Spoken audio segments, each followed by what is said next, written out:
This episode is brought to you by Auto Hauler Exchange. I think the problem in vehicle logistics is the broker. We're the problem. I actually had to point the finger at myself, and we were the ones blocking the supply chain from collaborating together. Hey gang, on this episode of the Dealer Playbook Podcast, I am chatting with Royce Neubauer. He's the founder of Auto Hauler Exchange. We're going to be solving your shipping nightmares, by the way. Stay tuned. Royce, thanks so much for joining me on the Dealer Playbook Podcast. I appreciate you having me. And in the spirit of transport, I see you're in a vehicle right now. Are you transporting vehicles right now?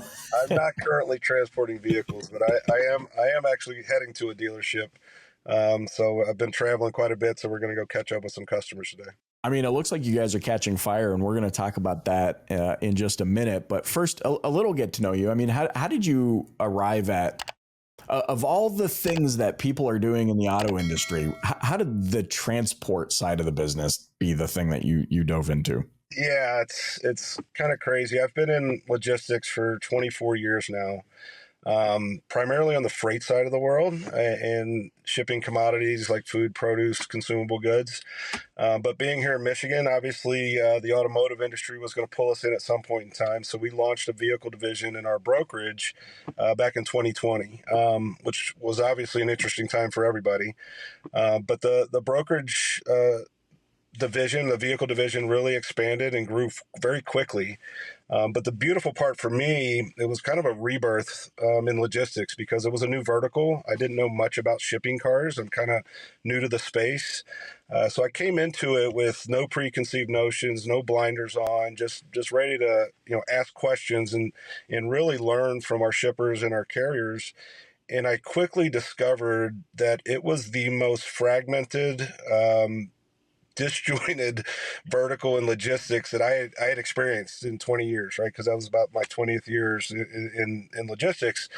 And I just started asking dealers, OEMs, remarketers, what is the problem? Why do you guys have so many issues moving your vehicles efficiently? And they all came back with the same answer. We just can't find enough carriers. We feel there's a massive driver shortage. And then at the same time, I'm asking carriers the same question because here in Metro Detroit, we see auto haulers all the time. And I saw empty space on their trailers every day. And I'm like, well, if the shippers can't find trucks, why are so many carriers driving around empty? And we just started interviewing large fleets all the way down to mom and pops. And they were coming back telling us, we don't have enough opportunities. We don't have enough control to fill up our trailers. We're driving too many empty miles. And I'm sitting there I'm at a larger marketer. I won't mention their name. And I'm looking at the way they're moving cars. And it just, this light bulb moment popped. And I said, you know what? I think the problem in vehicle logistics is the broker. We're the problem. I actually had to point the finger at myself. And we were the ones blocking the supply chain from collaborating together. So I sat down with my team and I said, guys, here's what we're going to do. I think this is the vertical that we can build a marketplace to eliminate ourselves. We need to get out of the way. And my team just kind of looked at me with shock saying, what are you firing us? And I said, no, we're not firing you. Eventually, we're not going to be the broker anymore, but we're going to be collaborators to allow the carrier and the shipper to work together. So we went to work, started building product, was fortunate enough to get VC backing about 2 years ago to really lean in heavily on the engineering side. And we took our marketplace to several dealerships around the country back in December of 22, January of 23. And we launched with 4 dealerships, 2 here in Michigan, 2 in Wisconsin. And we basically said, guys, we want you to help us build the product. We want to give control of your logistics arm back to you. And luckily, we had some forward-thinking partners in the beginning that really helped us build the product. And over the course of 5-6 months, we weren't marketing. We weren't really pushing the product. We were trying to learn. Before we knew it, we had over 40 dealers in the product and around 1,000 carriers. And that was kind of our aha moment, like, okay, we're onto something. This is needed. This is people are searching for a new option. And really, all the dealer acquisition came through word of mouth, because cars were moving so much more efficiently through the marketplace, and dealers had the ability to communicate with drivers, and they really felt that they could expand their reach by having a network of carriers around the country. And what I mean by that is one of our first dealers that was in the product, 50 store brick and mortar, mainly in Wisconsin. They've been around for about 70 years. They had only operated in about a 6-state radius of Wisconsin that entire time. That's where they were buying cars, selling cars. And we know how the used car market's been the last few years. So they were running into issues buying from the same auctions. They couldn't find and source the vehicles that they needed. So once we were able to layer our marketplace over top of their network, they started buying and selling cars from Texas, California, Florida. Georgia was a big source of vehicles for them. And they've actually been selling cars around the country as well. We delivered a vehicle to a woman in Idaho that they sold a vehicle to off their website. So they were very excited about the ability to become a national presence because they had the logistics muscle to do so now. So, in the end, our goal was to truly just democratize the vehicle logistics world for carriers, to give them an opportunity to fill out their capacity, make more revenue, and eliminate that middleman from the dealer side, to allow them to see more resources and have more opportunities to work with more carriers in their network. You've said, I love this. You've said two words I love, and most recently, one of them is democratize. I love how you say we have to eliminate ourselves, and the initial gut check, complete gut check of whoa. But this is interesting because I feel like I have this conversation with my team frequently, in which it's like, hey, we must find ways to eliminate ourselves so that the market doesn't. See, if we at least eliminate ourselves, we can figure out what the next thing is for us. If the market eliminates us, we're kind of screwed. How do you think about that in terms of we're the problem, we need to eliminate ourselves? And how do you, as the visionary or the entrepreneur that's putting this all together, gut check yourself to make sure you're doing it strategically and actually not putting yourself out of business? Yeah, that's a great point. Like I said, I've been in logistics for a very long time, and primarily on the freight side. And since I started as a broker many, many years ago, I've never had that true comfortable feeling being the middleman, right? Because you're negotiating against your partners. I'm negotiating against my shipper to make a margin. I'm negotiating against my carrier to make a margin. But that's the brokerage world, and there's many brokers in many industries. So we were always driving for efficiency and transparency in the relationship, and we've grown our brokerage to become a very efficient, transparent product. But at the end of the day, I've always been searching for a vertical that the problems for both supply and demand were the same, to where we could find a solution to eliminate that middleman, right? And I think if you look in many industries, you can look at the housing industry, businesses like Zillow, right? Marketplaces like that have eliminated or affected, people that buy and sell homes, right? It gives you more opportunity, and that space is becoming more democratized. And the concept of the Amazon effect is real. Consumers want their products delivered to them, and they want them now. And if you look at the car industry, we didn't have that type of effect. The expectation to ship cars went from a 5-day window 15 years ago to a 3-week window today. And a prime example is I ordered my wife's car, and this was we were in the middle of building the product. And I was like, God, I wish this was live today, because my wife's car got delivered to a port, and it literally sat at the port for 4 weeks. And I'm calling the dealer. I'm like, why can't you get this car? I can see it sitting at the port. They're like, well, we're waiting on the carrier. Well, what do you mean you're waiting on the carrier? Why can't the carrier just go pick it up? I can send a truck in right now to go get that car. Well, you're not contracted with us. You can't. This just makes no sense, right? Where's the efficiency here? Where's the transparency here? And, it really drove home the mindset that, what, we need to open this up. there are people blocking resources. There are carriers, I guarantee you, sitting around that port looking for opportunities, and there's vehicles that need to be shipped. So, at the end of the day, when we started building the product, the first thing I said to our team was, whatever we build has to bring value to both the carrier and the shipper. And if we can't do that, we're going to fail at this. So how do we build this to where we're making the lives of the shipper easier, more efficient, more transparent, where they can see a cost savings across their network? And we're allowing carriers to fill up their trucks, drive less empty miles, and have an opportunity to grow their business. And we've really seen that happen within our product, where our dealers are telling us that they're saving an average of 15 to 20% on their logistics spend. And our carriers are telling us that they're seeing more opportunities than they've ever seen before. They're able to fill up their truck because they're not stuck in working with one broker here or one shipper there. They're seeing opportunities in their backyard that they never saw before because they're working directly with hundreds of shippers in their region. Hey, before we continue with this episode, I want to take a minute to thank this episode's sponsor, Auto Hauler Exchange. Brokers are overcharging and taking forever to ship vehicles. That's a fact. Auto Hauler Exchange is the solution. They eliminate brokers from vehicle logistics by connecting shippers and carriers directly through their online marketplace. Pretty cool. With over 5,000 highly vetted carriers on the exchange, dealers can turn vehicles quicker and open up entirely new markets for buying and selling vehicles. Sounds like a godsend. On average, it takes 5 days from a time a dealer lists a vehicle on the exchange to when it arrives at its destination. I mean, speed to market, people. Speed to market. So let me ask you, how long are your vehicles taking to ship?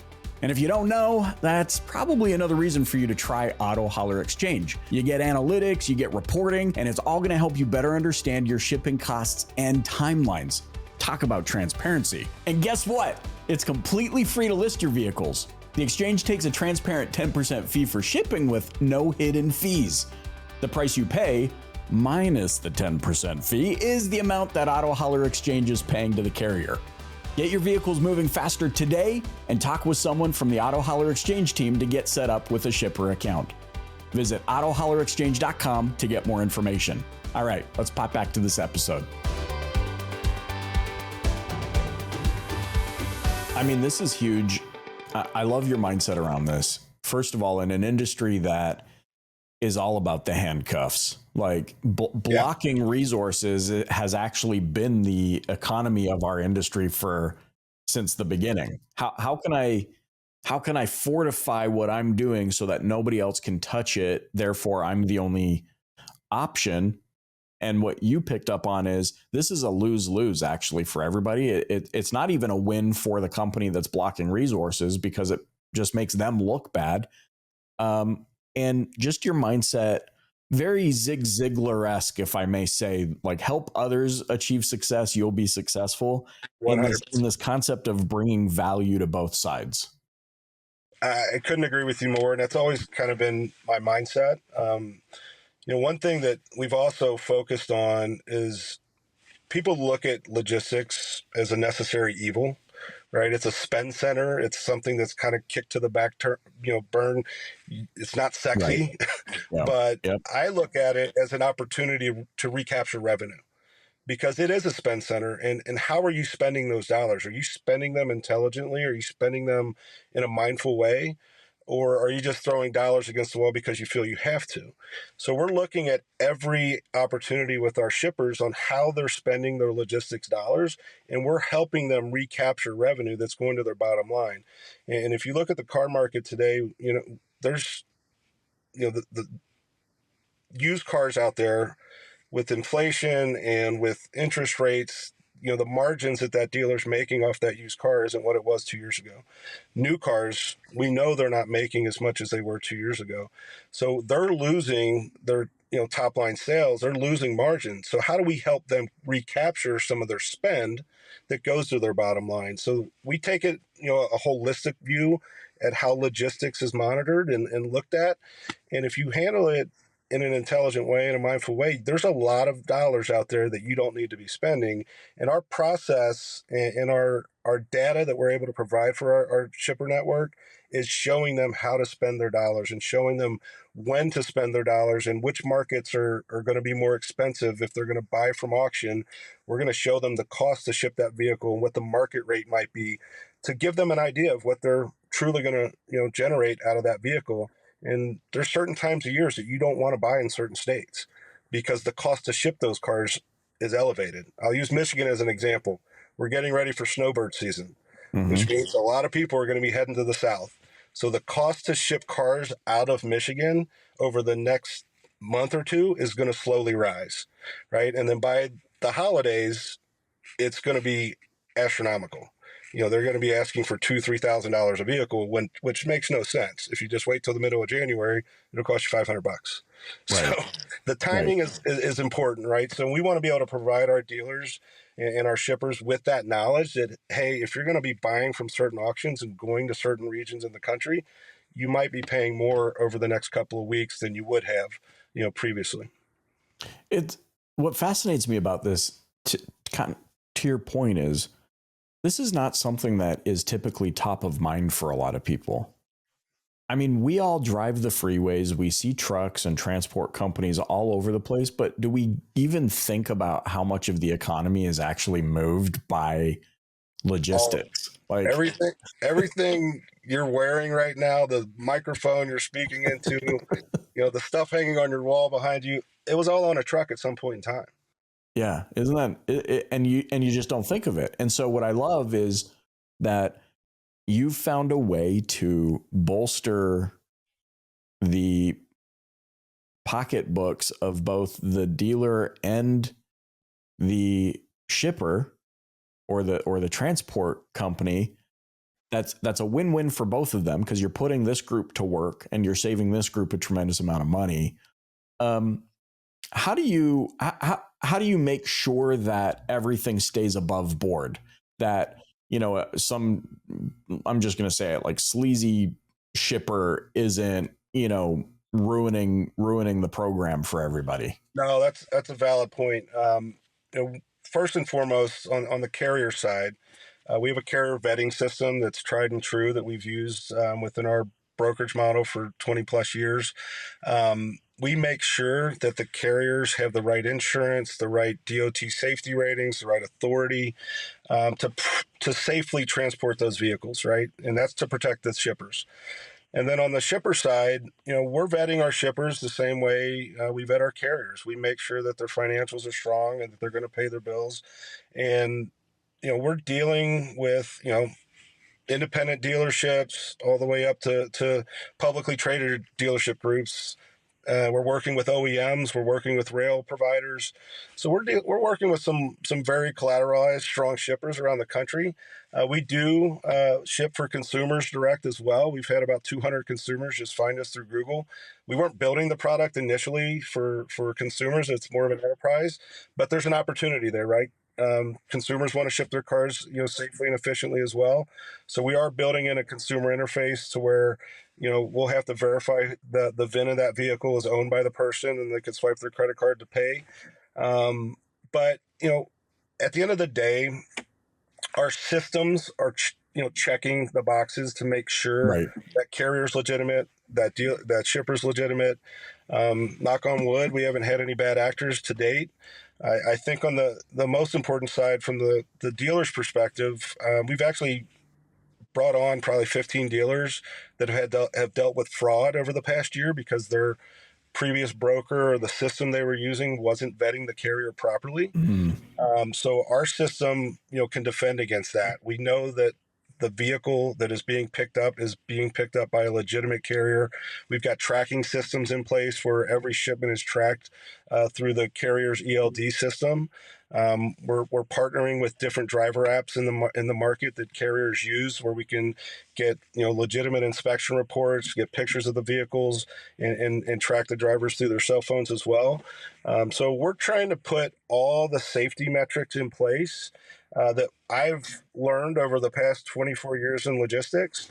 and just build that into the tech stack, right? And to give that peace of mind to the shipper, but it's also there to protect the carrier, right? If you've got proper pictures and you've got proper inspection reports, if there is a question when the vehicle is delivered, you're gonna be protected as a carrier because you did your job right picking up the vehicle. You took the pictures correctly. You've got the inspection report in hand, and these safety metrics are there to protect both parties.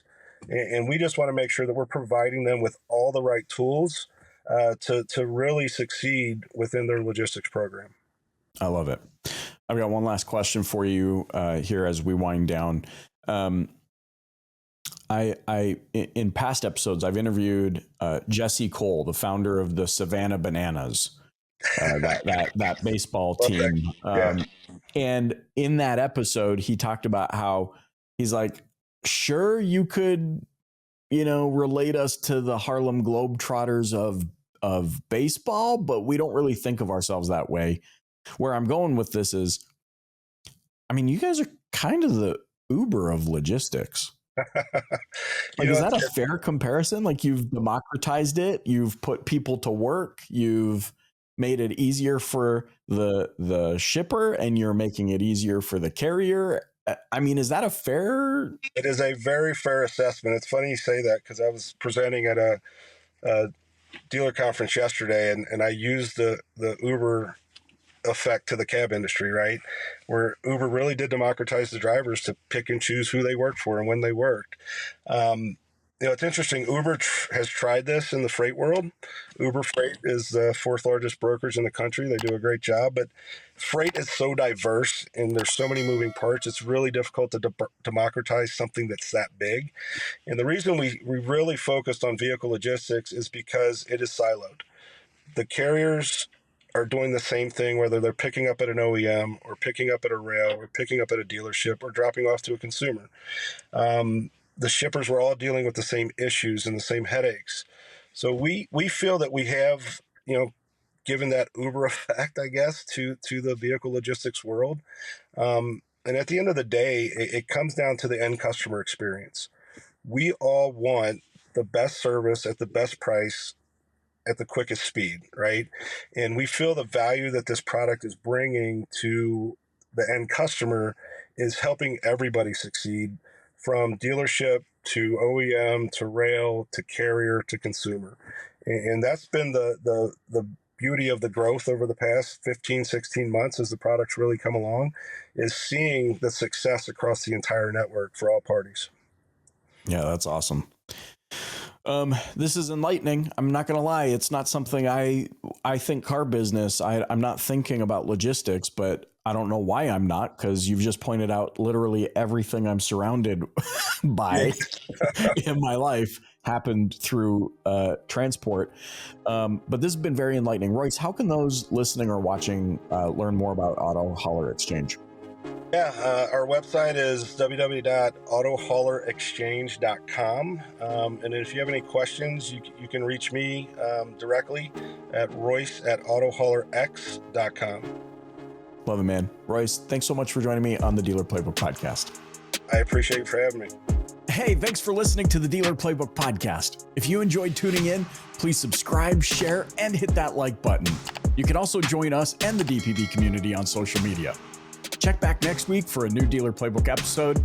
Thanks so much for joining.